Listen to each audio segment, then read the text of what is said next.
संपादन करूया आणि आपला नित्याची वाङ्मयीन सेवा आपण सुरू करूया. सज्जनो, या 7व्या अध्यायाअंतर्गत यदुराजा आणि अवधूतांचा जो संवाद, त्यामध्ये आपण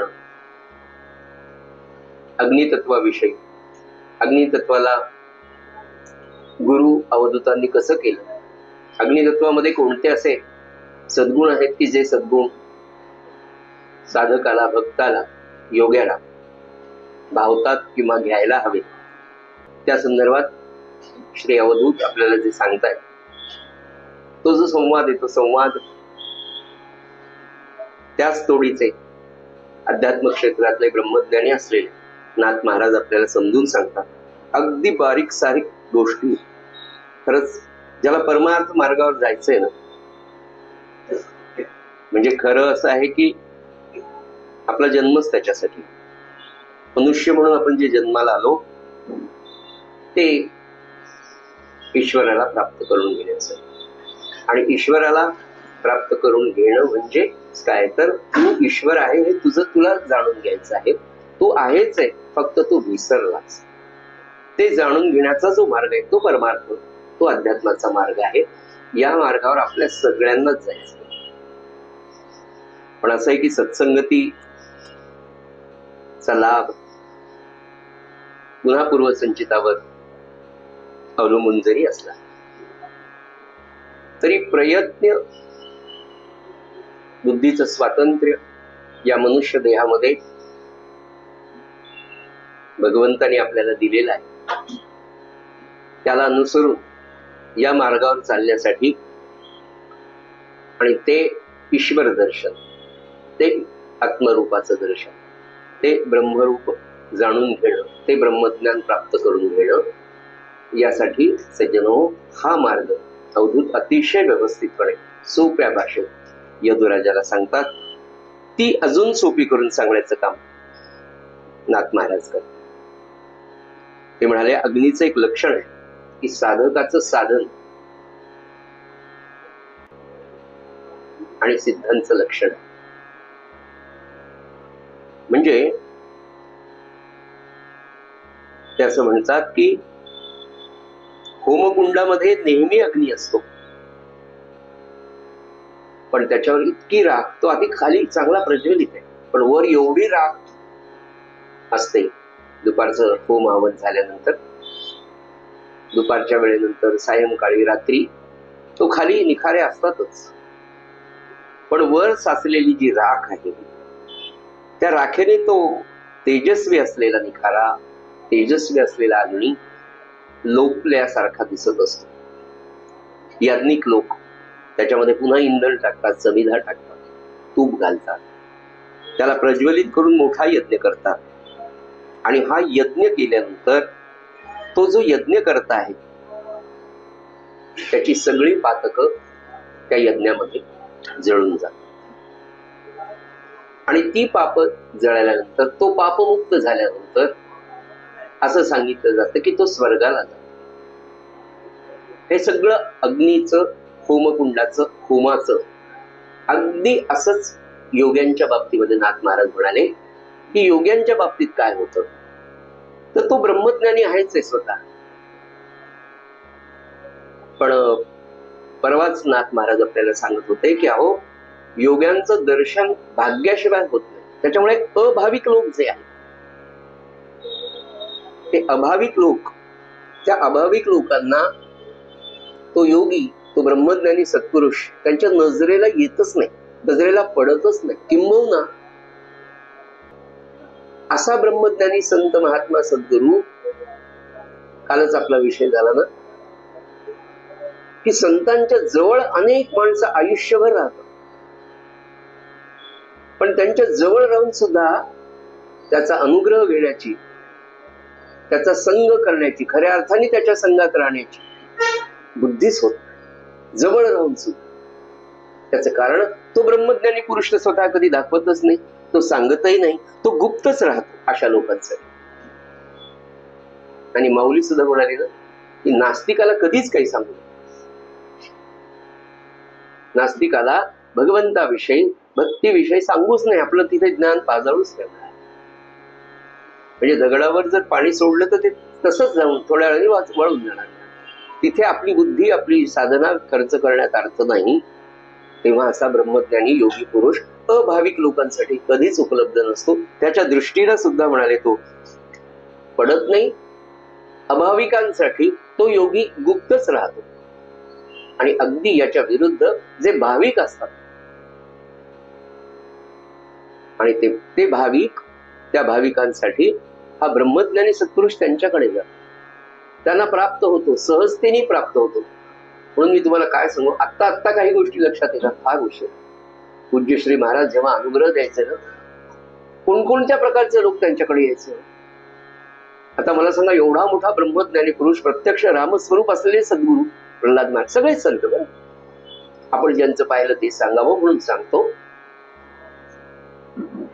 लहान मुलगा असेल, स्त्री असेल, पुरुष असेल, म्हातारा माणूस असेल, प्रत्येकाला अनुग्रह द्यायचे आणि म्हणायचे तुम्हाला आता मला रामानंद महाराजांनी सांगितलं म्हणून तुम्हाला मी हा मंत्र दिला. खरं म्हणजे तेच तुम्हाला मंत्र देत आहेत बरं. दुसरी सूचना सांगायची की आता तुम्ही अनुग्रहित झाला महाराजांचे, तर महाराजांनी जे मला सांगितलं ते तुम्हाला सांगतो. आणि ते असं म्हणाले की रोज स्नान झाल्याबरोबर कमीत कमी किमान 1 माळ करावी. नंतर दिवसभर आपला कामधंदा करताना जास्तीत जास्त नामात राहण्याचा अभ्यास करावा. होतील तितक्या जास्त माळा टिपून ठेवाव्या. टिपून म्हणजे नोंदवून. पण सूत्र काय सांगितलं, 1 माळ कंटिन्यू, रोज न चुकता 1 माळ. 1 माळ करणं म्हणजे रोज सकाळी मोबाईल चार्ज करणं. सकाळी चार्ज केला तर रात्रीपर्यंत व्यवस्थित, सकाळी दुसऱ्या सकाळपर्यंत चार्ज. आणि त्या एका माळेने, एका सत्संगाने, एका 108 माळेने कोण सत्पुरुष तुम्हाला केव्हा भेटेल. असे हे जे योगी असतात, असे हे जे सद्गुरू, संत, महात्मे किंवा ब्रह्मज्ञानी पुरुष असतात सज्जन हो, ते भेटण्यासाठीच क्वालिफिकेशन आहे. 1 माळ निष्ठेने करणारा जरी असेल, याचा अर्थ आपण माळा वाढवू नये असं नाही. आताही किती लोक 45 वर्षाने अनुग्रह घेऊन रोज आपली माळ एक चुकली नाही, भाकरी 3. 1 माळ तर कधीच चुकली नाही. आता एका माळावर चाडून बसून ते काय म्हणाले, दुसरं कोणी लक्षात, दिवसभर शक्य तितके जास्तीत जास्त नामात राहण्याचा अभ्यास करून रात्री ती संख्या टिपून ठेवावी. त्यांना माहित होतं, यांना जर सांगितलं की रोज 13 कोटी करा, ते 130 माळा करा, तर हे दुसऱ्याला सांगून दुसऱ्या अनुग्रहालाच येणार नाही. अनुग्रहाला येणार नाही म्हणजे नाम घेणार. त्यांना काय अनुग्रहाची संख्या वाढवायची, त्यांना काय पॉलिसी काढायच्या होत्या का नाही. आता एवढे पॉलिसी इंटेन्सिव्ह वर्षाला बँकॉक असं काहीच नाही. पण नाम, याला नाम देऊ का, त्याला नाम देऊ का, त्याचं कारण असं होतं की त्यांना ते सूत्र माहित होतं की आज याला जर नाम दिलं सज्जन भेटेल ते, की माझी जबाबदारी आहे की तुमचा हात रामाच्या हातात मी देईन. थोरले महाराज म्हणाले तुम्ही नाम घ्या, तुमचे कान माझे ओठ लागून, म्हणजे मी तुम्हाला अनुग्रह देऊन पवित्र केलेले, तेव्हा तुमचा हा हात मी रामाच्या हातात दिल्याशिवाय राहणार नाही. हे जर आपल्या महाराजांचं वचन आहे, तर नाम घेण्याचं कर्तव्य तर आपल्याला करावं लागेल. मुलांनी जर अभ्यासच नाही केला, सगळे गुरुजी ओळखीचे, हेडमास्टर ओळखीचे, परीक्षेला ओळखीचं, ते म्हणजे काहीच काळजी, फक्त ऍडमिशन द्या, पोरगं ग्रॅज्युएट झालं. पण पोरांना काही तर लिहावं पेपरमध्ये, आणि ते लिहिण्यासाठी रोज काही तर अभ्यास करावा. हे जर मानवी जीवनात ठरलेलं आहे, तर परमार्थ इतका सोपा आहे का. समर्थ म्हणाले परमार्थ म्हणजे कोण काहीच जमलं नाही तर परमार्थ जमेल का. पण साधा प्रपंच तुम्हाला जमत नाही, बायकोशी त्यांच्या घरच्यांशी तुम्हाला व्यवस्थित जर वागता येत नसेल, तर प्रपंचात तुम्ही फेल आहे. प्रपंच त्याच्यासाठीच त्यांनी दिलं, कारण इथे तू आधी अभ्यास कर छोटा. पण महाराजांनी सुंदर वचन दिलं. महाराज म्हणाले प्रपंच ही परमार्थाची प्रयोगशाळा आहे, वर्कशॉप आहे की तिथे सगळ्यांचे खेटर खायचे. म्हणजे मग लक्षात येतं की भगवंताशिवाय कोणी. आनंद साधना नावाचं आदरणीय बाबा बिलसरेंचं आत्मचरित्र, छोटा एवढंच 100 पानांचा असेल, काय नाही. ते म्हणाले मानवी जीवनात तुम्हाला अपमान झालाच पाहिजे, तुम्ही फसला गेलाच पाहिजे, तुम्हाला कोणीतरी रुबाडलंच पाहिजे, त्याच्याशिवाय तुम्हाला कळणार. अगदी मी म्हटलं ना, त्या श्वानासारखी सगळ्यांच्या इथे सुख मिळेल, तिथे सुख मिळेल, तिथे सुख मिळेल म्हणून मनुष्य फिरत असतो, कुठेच मिळत नाही. आणि हे अगदी शेवटी कळतं पहा. बरं, शेवटी कळल्यावर सुद्धा पुन्हाच तिकडे मन जातं. नाही, लेकीचा नाम मुलगा आलाच नाही, त्याची मुंजच पाहायची. अरे कशाला त्याने खेटर मारले हो, आता तरी नाम, नामाशिवाय कोणी नाही, भगवंताशिवाय. म्हणून त्या योग्याच्या दृष्टीमध्ये येण्यासाठी तुमचं काहीतरी पात्र, आपली काहीतरी सज्जन पात्र. त्यात ते म्हणेल अगदी स्पष्टपणे सांगितलं की अभाविकापासून हा योगी गुप्त राहतो आणि भाविकाच्या डोळ्यांना मात्र त्याच्या लीला प्रगटपणे दिसतात, असं त्यांनी सांगितलं. जो भाविक असेल, आणि हे भाविकपणाचं लक्षण एका माळेपासून सुरू.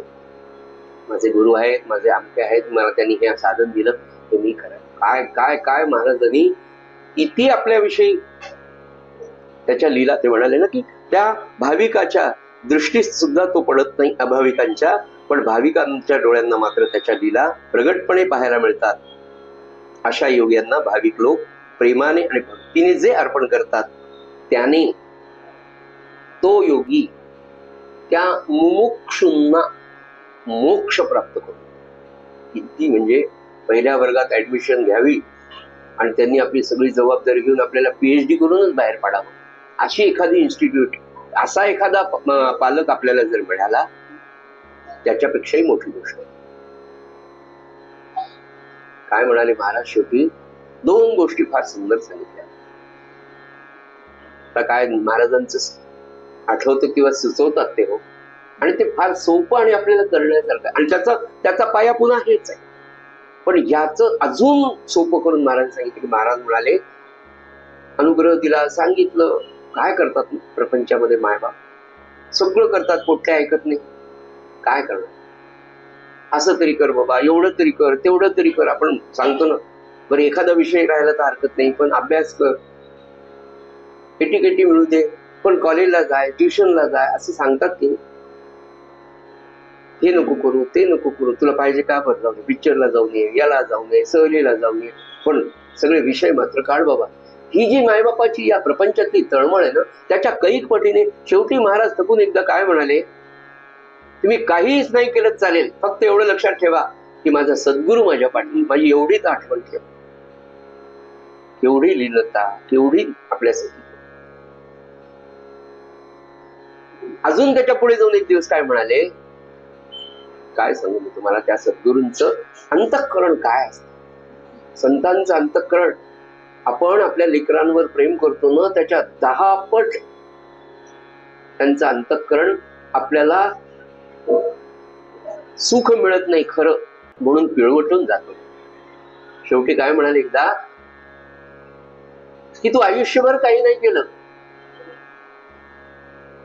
पण अंतःकाळी जाताना तुझ्या एवढं तरी लक्षात येईल की मी अनुग्रह घेतला होता आणि माझ्या सद्गुरूंनी मला नाम घ्यायला सांगितलं, पण मी आयुष्यभर नाम नाही घेतलं. एवढी आठवण जरी झाली नव्हे, होईलच म्हणाले, तेवढ्याने तो पुन्हा उतरून जाईल, पुन्हा पुढच्या जन्मात पहिल्या वर्गात. सज्जनो, परमार्थाच्या मार्गामध्ये आपण हे कायम लक्षात ठेवा. अगदी काहीच नाही प्रपंचात असेल की जसं आपण 10वी झालो की 11वी होतोच, किंवा 11वीला ऍडमिशन मिळतेच, 11वीला जायचंच असतं. 11वी 12वी graduation, post graduation, what ever, post doctor post doctor सगळं करायचं.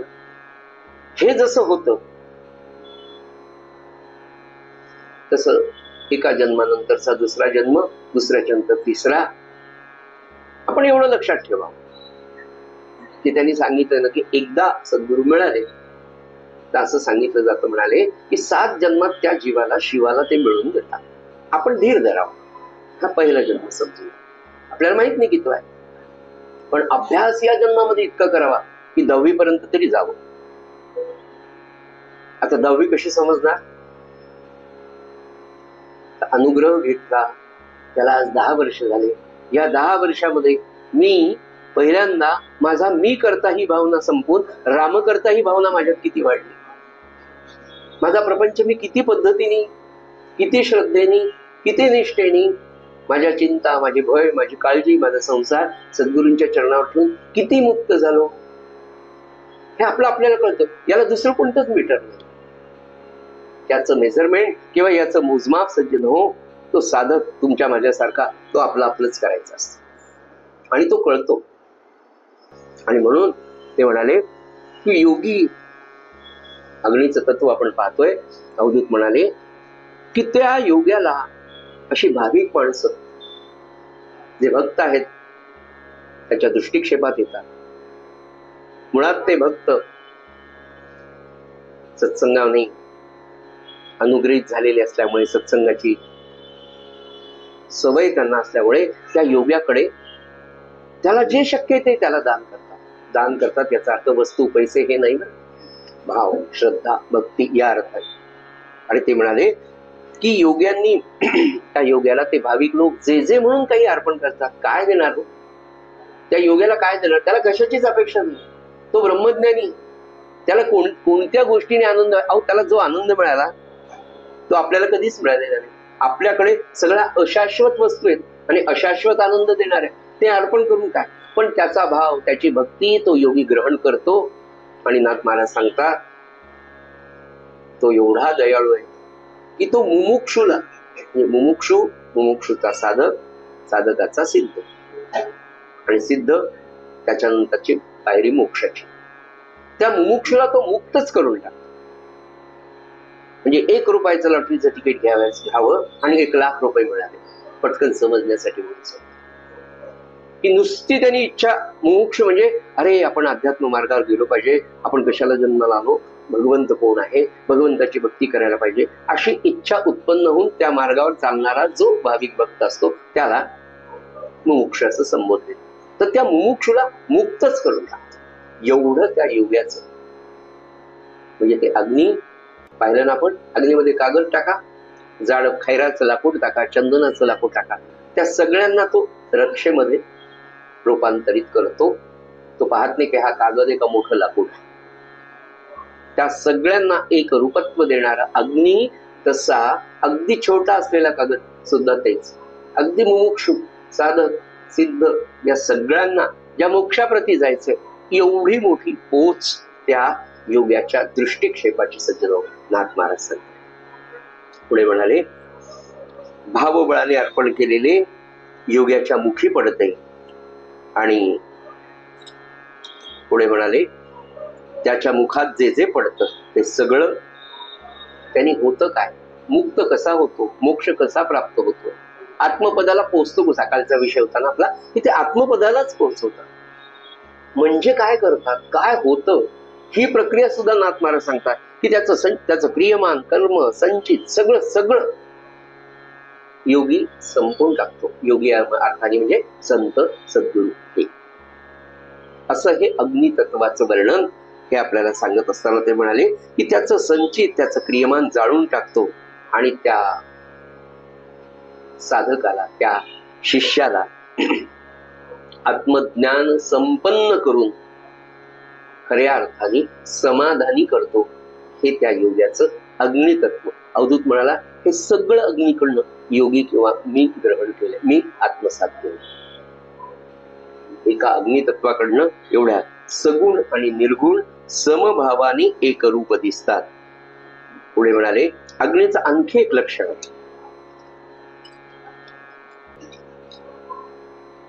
आता ओव्या काही घेत नाही मी, वेळ जायला. ते म्हणाले अग्नीचं अजून एक, की जसं त्या निर्गुण निराकार परमात्म्याला आकार नाही, रूप नाही, तसं अग्नीला.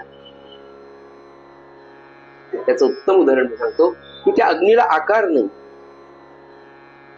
वाकडं तिकडं लाकूड असेल ते पेटलं तर ते अग्नी तसंच वाकडा तिकडा दिसतो. सरळ असेल सरळ दिसतो, गोल असेल गोल दिसतो, उभा असेल उभा दिसतो, आडवा असेल आडवा. त्या अग्नीला स्वतःचा असा आकारच नाही. आणि मग जसं मोठं लहान वाकडं तिकडं गोल जसं असेल तसा आकार त्या अग्नीला तुम्ही प्रज्वलित केल्यानंतर प्राप्त होतो. तसं हे सगळं म्हणाले अवधूत, ते सगळं पाहताना म्हणजे सज्जन हो, याच्यातून खरं घ्यायचं काय, याच्यातून आपल्याला लक्षात येईल अवधूताचं अनुसंधान काय. तुम्हा आम्हाला हे शिकायचंय की अवधूत अग्नीकडे जरी पाहतोय, अग्नीच्या आकाराविषयी चिंतन करतोय, रूपाविषयी चिंतन करतोय, तेव्हा सुद्धा अवधूताच्या मनामध्ये असं का आलं की भगवंताच्या मूळ स्वरूपाची अवस्था सुद्धा अशीच आहे, हे त्याच्या लक्षात आलं. याच्यातून आपण काय घ्यायचं सज्जन हो, तुमच्या माझ्यासारख्या सामान्य साधकांनी, की आपली दृष्टी कशी असावी, ध्येय प्रेरित असावी. आपलं ध्येय विसरता कामा नाही. नाही, आपण कुठेही गेलो, एखादं चिंतन, मुलीचं लग्न ठरलेलं आहे आणि 6 महिन्यावर लग्न आहे, बाजारात कोणतीही कुठेही गेला, लग्नात हे घ्यायचं का, लग्नात ते घ्यायचं, चिंतन काय, मुलीचं लग्न, मुलीचं लग्न, मुलीचं लग्न. तसं सज्जन हो, त्याही पेक्षा पुढची गोष्ट कायम नाम, नाम, मला नाम घ्यायचं, नाम, नाम, महाराज, महाराज. साधा आपण घरामध्ये अधिष्ठान, आता बाजारात गेलो, महाराजांना हे वस्त्र चांगलं दिसेल का, महाराजांना ते वस्त्र चांगलं दिसेल का, महाराजांना हे गंध चावू का, महाराजांना हे अत्तर लावू का. एक अधिष्ठान तुमच्या अंतःकरणामध्ये ती भावना निर्माण. अवधूताचं ध्येयच ते होतं की मला आत्मज्ञान प्राप्त करायचंय. आणि म्हणून तो म्हणाला अग्नी तत्वामध्ये सुद्धा हे दिसू लागलं की अरे अग्नीला आकार नाही म्हणजे भगवंताच्या निर्गुण स्वरूपाला कुठे आकार आहे. मग तो आकार कसा प्राप्त होतो, जसं वाकड लाकूड आहे तसा वाकडा आकार, तरी अग्नी आहे. मी भगवंताला चिंत, मला महादेव आवडला, तो असा आहे. भगवान गोपालकृष्ण असा आहे, रामराय असे सरळ आहे. भगवान गोपालकृष्ण इथे वाकला, कमरेत वाकला, पायात वाकला, तरी ते रूप गोडच आहे. नाही, भगवान गोपालकृष्ण उभा राहिलेले आपण पाहिलेलं चित्र आहे, त्या कदंब वृक्षाच्या खाली असा उभा आहे बासरी घेऊन, इथे एक वाकडेपणा, तिथे एक वाकडेपणा, सगळा, पण त्या सगळ्या वाकडेपणात एक गोडवा आहे की त्याचं कारण तो कुठेच आसक्त नाही. ती जी पोच भगवान गोपालकृष्णाची कोणत्या तरी आम्ही आपल्या दृष्टीने लौकिक दृष्टीने म्हणतात, कुठेतरी तुम्हाला ती सगळ्यांनी अडॉप्ट केली. पायामध्ये वाकडेपणा, तो पुन्हा पाय एक असा, पण तो किती सुंदर दिसतो. कमरेमध्ये वाकडेपणा, मानेतला वाकडेपणा, पण त्यामुळे त्या भगवंताची पर्सनॅलिटी, त्या भगवंताचं विभूतिमत्व किती आकर्षक आहे, अगदी बालपणापासून तर शेवटच्या क्षणापर्यंत. आकृष्ट इति कृष्ण, आकर्षूनच घेणार आहे भगवान गोपालकृष्ण. म्हणून गर्भ संस्कारामध्ये हरिविजयाला जास्त होतं. भगवान गोपालकृष्णाच्या कथा, त्याचं चिंतन, ते वाचा तुम्ही. आणि तशा प्रकारचा निरासक्त, निस्वार्थी, निष्काम कर्मयोगी योगेश्वर एक आई आपल्या पोटी निर्माण करू शकते. ती शक्ती तिच्यावर. अवधूत म्हणाले की त्या सगळ्या याच्याकडे पाहिल्यावर भगवंताच्या मूळ स्वरूपाची अवस्था कशी आहे, त्याच्याच मायेच्या कल्पनेने, त्याच्याच मायेच्या कल्पनेने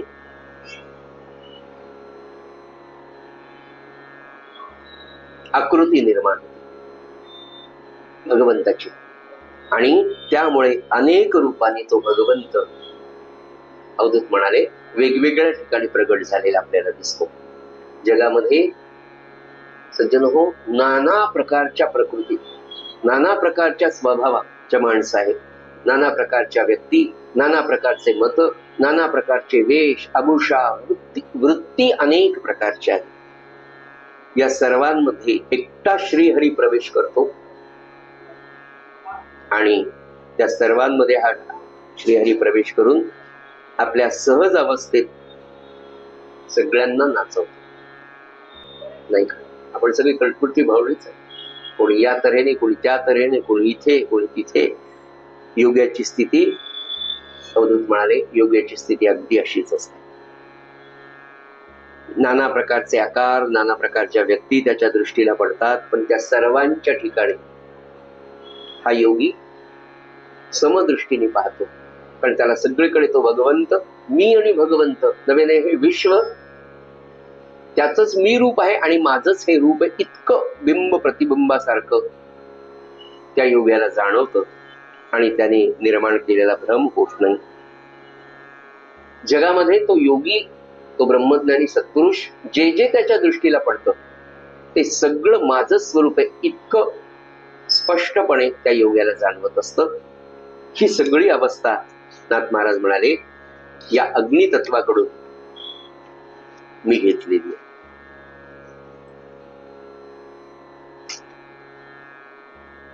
यानंतर अग्नितत्वाच्या नंतर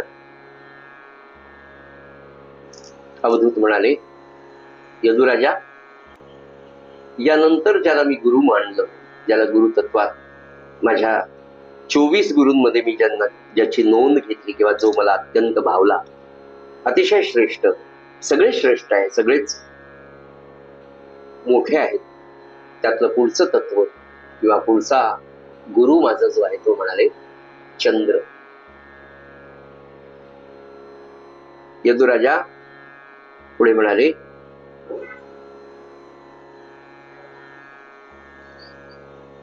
चंद्राचं गुरु पण सांगता. त्याच्या थोडासा विचार त्या ओव्याचा अर्थ घेण्याच्या पूर्वी सांगतो, प्रस्तावनेचा भाग म्हणून. चंद्राला गुरु पण देताना अवधूताच्या संदर्भामध्ये नाथांनी आपल्याला काळाची कल्पना सांगितली. आता हे त्याच्यामध्ये येत नाही, थोडासा प्रस्तावनेचा भाग ते समजून घेण्यासाठी म्हणून सांगतो की नाथांनी आपली काळाची कल्पना थोडक्यामध्ये मांडली. ती कशी मांडली बघा, की एक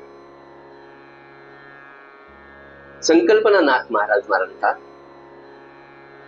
की वस्तूमध्ये, या सृष्टीमध्ये, सृष्टीचं एक महत्वाचं तत्व असं की परिवर्तन होत राहतं.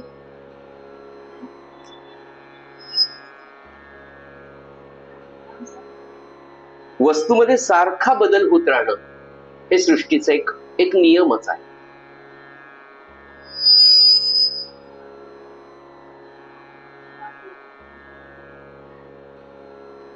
वस्तूमध्ये सारखा जो बदल होतो तो आपल्या लक्षातही येतो, आपल्याला दिसतो. हा मानवी बुद्धीचा एक भ्रमच म्हणायला हरकत नाही, असं त्यांना म्हणायचं नाथ महाराजांना, की ज्या शक्तीने, फार सुंदर सांगितलं बरं काय, मूळ नाथ भागवतामध्ये हे येत नाही, त्याच्यावरच्या एका ग्रंथामधून मला वाचायला मिळालं. ते असं म्हणतात की ज्या शक्तीने वस्तूमध्ये क्षणोक्षणी आपल्याला बदल घडतो, पण त्या वस्तूचं वस्तूपण जे आहे ते टिकल्यासारखं दिसतं. पुन्हा सांगतो एकदा, एक वस्तू आहे, त्याच्यामध्ये बदल होताना दिसतो, पण ती वस्तू तशीच आहे, पण तिच्यामध्ये बदल होताना दिसतो. त्या शक्तीला, हे जे होतं त्या शक्तीला नाथ महाराज म्हणाले काळ असं म्हणतात, काळ. आणि पुढे म्हणाले, एका आत्मस्वरूपा वाचून, पुन्हा एकदा थोडस सिद्धांताचा भाग आहे, एका आत्मस्वरूपा वाचून विश्वामध्ये दृश्यपणे सर्व काही काळाच्या सत्तेखाली वावरते. पुढे म्हणाले, तिसरा म्हण, काळ अनंत आहे, त्याप्रमाणे स्थावर जंगम सगळं काही अनंत आहे. चौथा मुद्दा, आपला देह काळाच्या अधीन आहे. हे ओळखून, पाचवा शेवटचा पॉइंट पुन्हा मी तुम्हाला सांगतो, हे ओळखून जो भगवंताचा आश्रय घेतो तोच फक्त काळाला ओलांडून जाऊ शकतो. फार सुंदर आहे सर. हे पुढचं जे आपल्याला पाहायचंय ना, त्याच्यासाठीचा हा गाभा मी तुम्हाला सांगितला की सगळं विश्व, म्हणजे अगदी जेव्हापासून विश्व निर्माण झालं, ही युग संपत आली, शेवटचं युग त्या कल्पातलं कलियुग सुरू झालं. 4,32,000 कलियुग आहे, त्यातले फक्त 5,127 वर्षच झाले. 5,127 वर्षात चक्कर मारून पहा मुंबईला किंवा पुण्याला संध्याकाळी मस्त. नाही, थोडं जास्त पटकन ठळक स्पष्ट. 5,127 वर्षात एवढं आहे, तर 4,32,000 वर्षाच्या शेवटच्या वर्षात काय असेल. तेव्हा ते नाथ महाराज म्हणतात की ज्या शक्तीने, मुळात ते म्हणाले की वस्तूमध्ये सारखा बदल होत असतो, तो आपल्याला स्थिर दिसतो, हा मानवी भ्रम आहे. ज्या शक्तीने वस्तूमध्ये बदल होत असतो, पण वस्तूचं वस्तू पण अगदी तसंच असतं, हे जे कोणी करत असतं त्या शक्तीला काळ असं म्हणतात. किती सुंदर व्याख्या सांगितली. सारखं तुमच्या माझ्या जीवनात आत्ता 6 महिन्याचं लेकरू, अरे बाप, गेलं KG1 ला, गेले फायनल, बापरे, तुमच्या आधी 10वी ला, आत्ता तो झाली. बालपण, तारुण्य, कुमार अवस्था, तारुण्य आणि म्हातार, आपण तेच आहोत. पुन्हा वेदांत आहे. शरीर बदललंय की नाही? बदललं. देहामध्ये रूपांतर झालं की नाही? झालं. त्या वस्तूमधलं वस्तू पण तसंच आहे. मी तर तसाच आहे. शांतपणे डोळे लावून विचार करा, माऊली तुम्ही सगळ्यात मोठ्या 80 वर्षाच्या, तुमचं बालपणाचं जे म्हणत तेच आज आहे की? म्हणजे मी म्हणून जे कोणी आहे ते, क्षमा करा, जे आहे ते हा, ते म्हणूनच तुमचं नाव होतं. जिथे राग नाही, सत्यतेसाठी, सत्यासाठी. तर आजही आपल्याला तसं, मी लहानपणी तसाच आहे ना अजून. लहानपणी जे खेळलो आताही खेळता येणार नाही, पण खेळावं वाटतच नाही. लहानपणी ज्या कंच खेळल्या, चकचक्री फिरवत नाही. वस्तू पण बदललेलं आहे, म्हणजे वस्तूचं वस्तू पण तेच आहे, पण त्याच्यामध्ये बदल झालेला आहे. पण ते म्हणतात की मानवी बुद्धीचा हा एक भ्रम म्हणायला हरकत नाही. त्याचं कारण त्याच्यामध्ये बदल करणारा काळ आहे. एका आत्मस्वरूपापासून, बघा काय म्हणाले पुन्हा एकदा, एका आत्मस्वरूपापासून, एक स्वतः माझं जे आत्मस्वरूप, तुमचं जे आत्मस्वरूप, त्याच्यापासून त्याच्या वाचून या विश्वामध्ये दृश्यपणे सर्व काही जे जे आपल्याला दिसतं, काय सुंदर सिद्धांत बघा, आपल्या एका आत्मस्वरूपाचा सोडून या विश्वामध्ये जेवढं काही दृश्य आपल्याला दृश्य विश्व दिसतं ते सगळं काळाच्या सत्तेखाली आहे. म्हणजे माझा मी विचार करताना किंवा तुम्ही तुमचा डोळे लावून विचार करताना सगळं बदललेलं, सगळं बदललेलं. विश्वाचा भाग तुमचा देह सुद्धा आहे, तो पण बदललेला आपणच पाहिला. लहानपणापासूनचे सगळे एकदा फोटो रांगेत लावून पहा आपले. हा हा हा, शेवटचा फोटो पहा, सगळ्यात गोड रूप बालपणाचं. बस 68, 78, 88, 98 ला काठी. हे सगळं बदलतं. कारण काय? हे सगळं काळाच्या सत्तेखाली. आत्मस्वरूप कसं आहे तसंच आहे.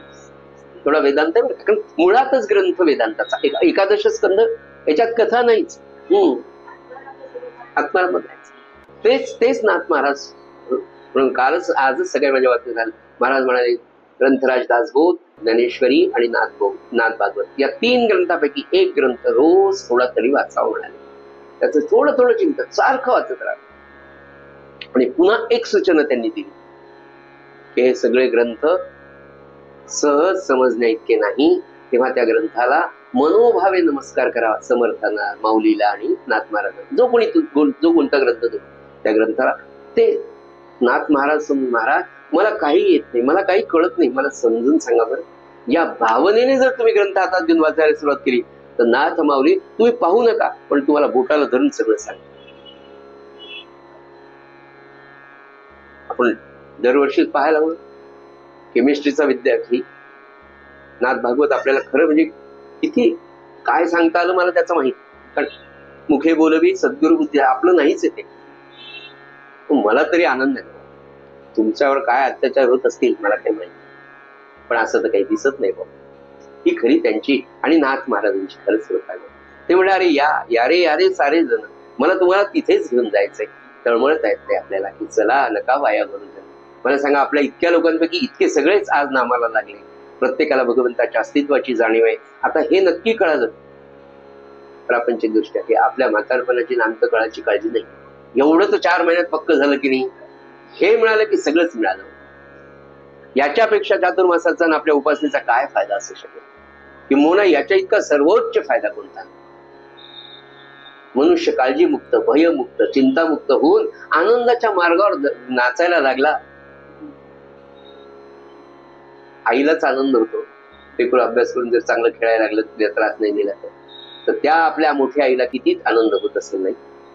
आणि हे सगळं त्याच्यामुळे. तर ते म्हणाले की या आत्मस्वरूपाला सोडून जे जे तुम्हाला विश्वामध्ये दिसतं, अगदी मी म्हणालो तुम्हाला तुमचा देह सुद्धा तुम्हाला दिसतो की त्याचं परिवर्तनच होत आहे, त्याच्यामध्ये बदल होत आहे, कारण ते काळाच्या अधीन आहे. आणि पुढे म्हणाले की काळही अनंत आहे आणि हे विश्वही अनंत आहे. काय मला सांगा, विज्ञानापेक्षा काय वेगळं सांगतंय आपलं तत्वज्ञान? भारतीय तत्वज्ञान, भारतीय वेदांत, भारतीय शास्त्र जे आहे, भारतीय अध्यात्म जे आहे, काय सांगा अध्यक्षराव तुम्हाला, त्याचा एक छोटा भाग विज्ञान. आपल्या 500-600 वर्षात जे काही संशोधन झालं त्याच्या बेसवर आपण त्याला विज्ञान इरा, विज्ञान युग, सायन्स इरा असं म्हणतो. आहे प्रश्नच. आता बसून आपण अमेरिकेतलं चित्र पाहू शकतो. ही तंत्रज्ञानाने केलेली केवढी मोठी कमाल आहे. मानवी बुद्धीच्या सामर्थ्यावरच हे झालेलं आहे. पण पुन्हा ते असं म्हणतात की हे विश्व अनंत आहे, यातलं त्याचा तो काळही अनंत आहे, या विश्वातलं स्थावर जंगम सगळं अनंत आहे. आणि पुढे म्हणाले हे ओळखून देहाला तर, आणि देह आपला पुन्हा हा देह त्याच्या अधीन आहे, काळाच्या अधीन, रोज बदलतोय. रोज वय वर्ष 40 झाल्यानंतर नवीन पेशींची निर्मिती बंद होते आणि वयाच्या 41व्या वर्षापासून सज्जन हो, वैद्यकशास्त्र असं सांगतं की तुमचा मेंदू रोज थोडा थोडा श्रिंक होत जातो, थोडा थोडा थोडा. म्हणून 55 वर्ष. आत्ताच तर चावी इथे ठेवली होती.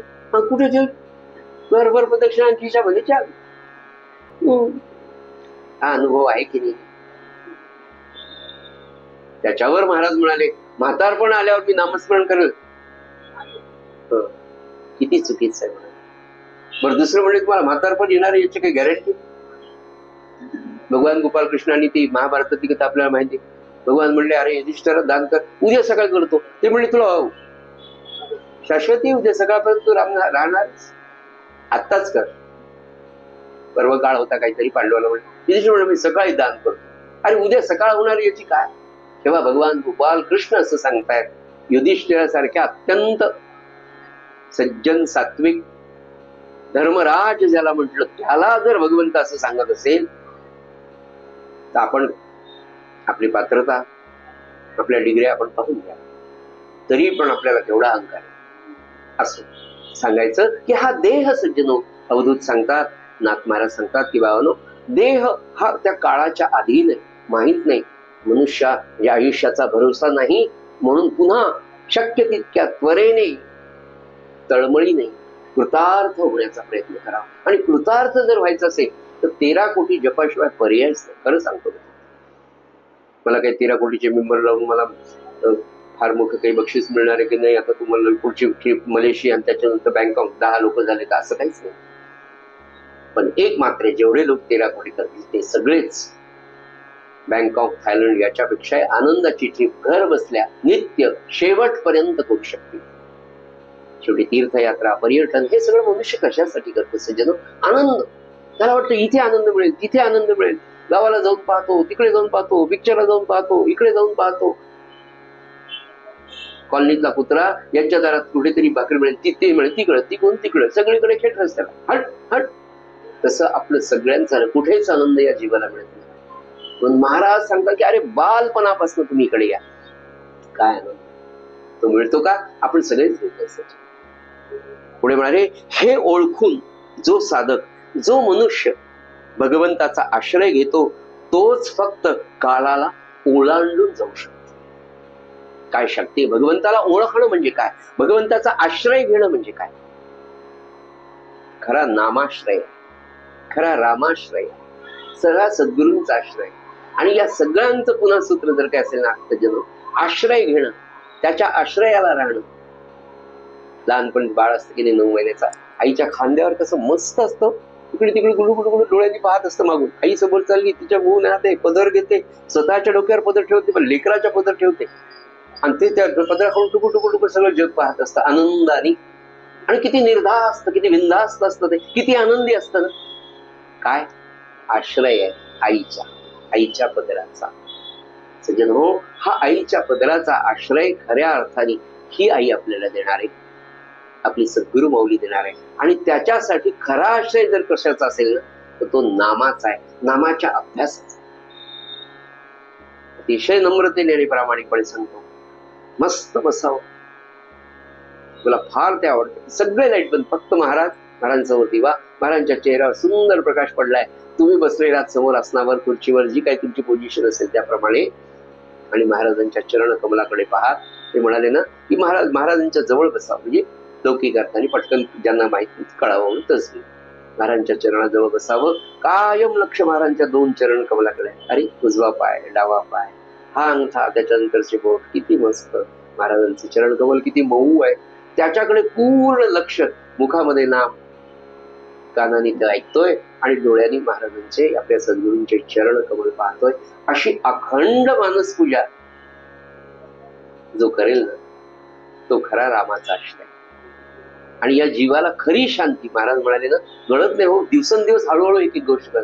महाराज म्हणाले खरी विश्रांती, मानवी जीवनात खरी विश्रांती जर काही असेल ना, ती नामात आहे. आता ही सांगावी कशी मला सांगू, तुम्ही घेऊन, आपण सगळ्यांनी करून पाहिजे, आणि करतोय आपण, करत नाही असं.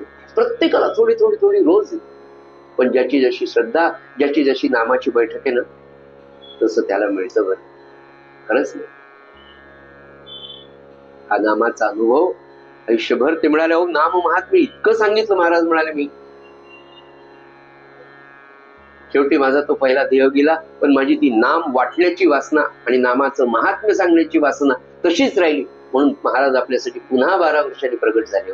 गोंदवलेकर महाराज, काय प्रेम असेल त्यांचं नाम, काय असतील ना ते, तेच सांगावं वाटतं मला. महाराज म्हणे, भाऊसाहेब माझ्यातलं प्रेम जर काढलं ना, तर मी नाहीच आहे म्हणे. म्हणजे काय प्रेममूर्ती, दयामूर्ती, दया सिंधू, कृपा सिंधू, कारुण्य सिंधू, करुणेचा सागर हो आपले सद्गुरू.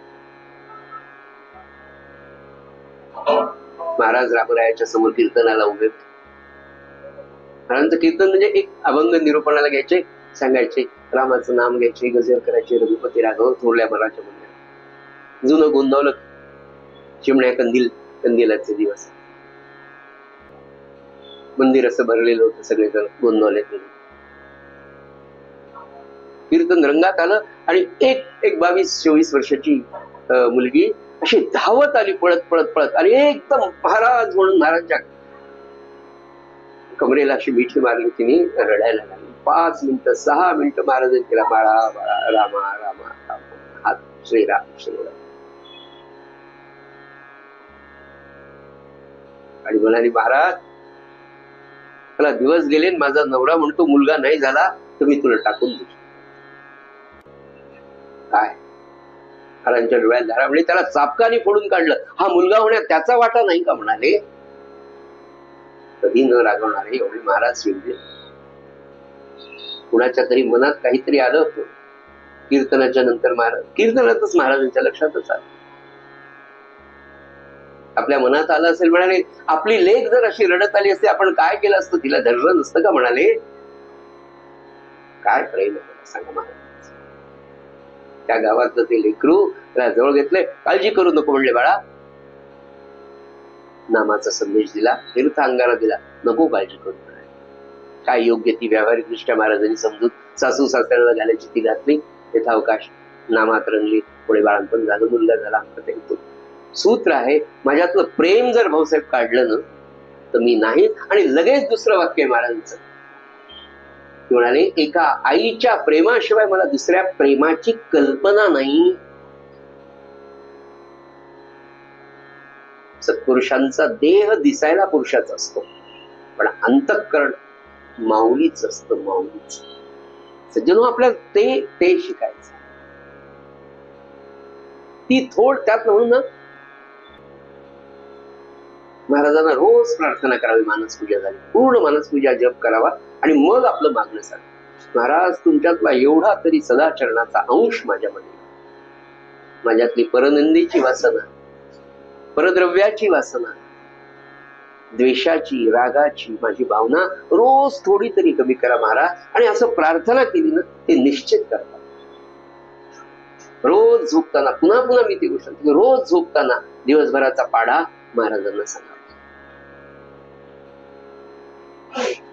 का सत्पुरुषाची एवढी प्रवचन, प्रत्येक 2 प्रवचनानंतर त्यांनी हे सांगितलं की प्रत्येक गोष्ट सद्गुरूंना सांगा. दिवसभरातली प्रत्येक गोष्ट, अखंड अनुसंधान हे सगळ्यात मोठं आहे सचिन.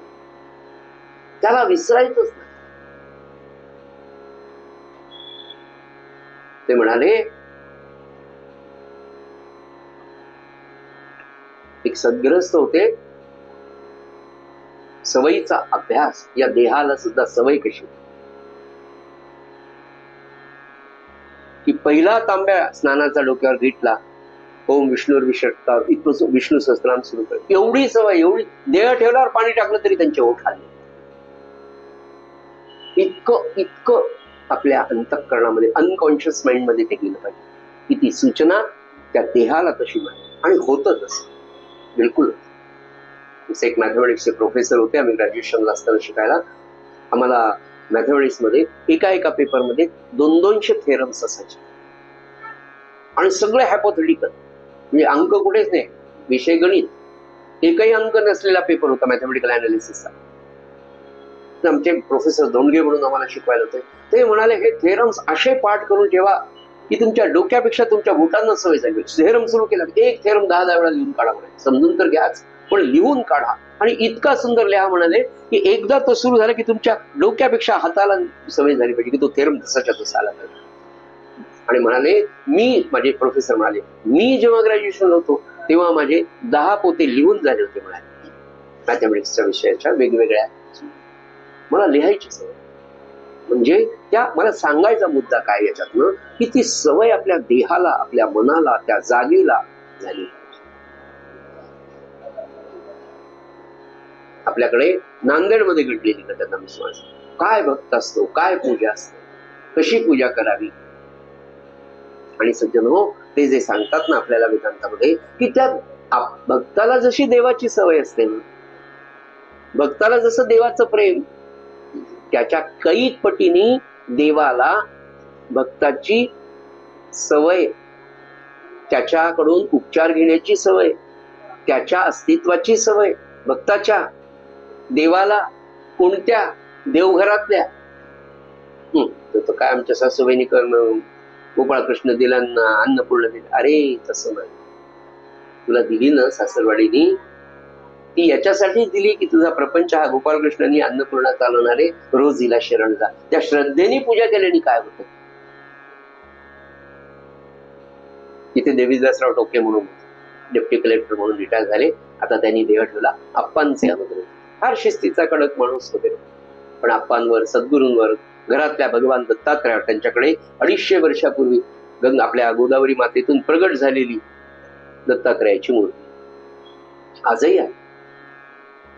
आता त्यांच्या परवा पत्नी पडवा. देवीदासराव टोके अत्यंत शिस्तीचे. सकाळी उठून त्यांची ठरलेली वेळ, संध्या, देवपूजा व्यवस्थित करायची, देवपाठ सुंदर, प्रत्येक देवाला आसन, प्रत्येक देवाला वस्त्र, त्या आसनावर त्या ठिकाणी प्रत्येक देवतेची जागा त्या देवघरामध्ये ठरलेली. पहिले सर्व देवांचं पूजन, त्याच्यानंतर भगवान दत्तात्रयाची ती मूर्ती, हे सगळं अतिशय सुंदर करायचं, श्रद्धेने करायचे. 1.5 तास रोज पूजेला. उत्तम, गणपतीला लाल, भगवान शंकराला पांढरं फुल, असं व्यवस्थित सगळं. देवी गणपतीला लाल, असे सगळे फुलं छान व्हायचे, आहार करायचे. 1.5-2 तास पूजा. यथावकाश निधन झालं. 15 दिवस तर पूजा नाही. उदक शांत वगैरे झाली. पुढे मुलगा एक 5-6 दिवस अजून राहिला होता. उदक शांतीच्या दुसऱ्या दिवशी त्यांच्या मुलाने पूजा केली. इतके वर्ष वडील पूजा करत होते म्हणून मुलाला कधी पूजेची फारशी सवय नव्हती.